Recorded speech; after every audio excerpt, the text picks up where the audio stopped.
I'll quickly mention a follow-up study that we ran with college students.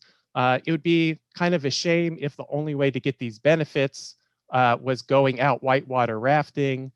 So we did a diary study of college students in their everyday lives, right? No big whitewater rafting trips. And we found that on days that they experienced more nature, they experienced more awe, and that predicted improvements in well-being after 2 weeks.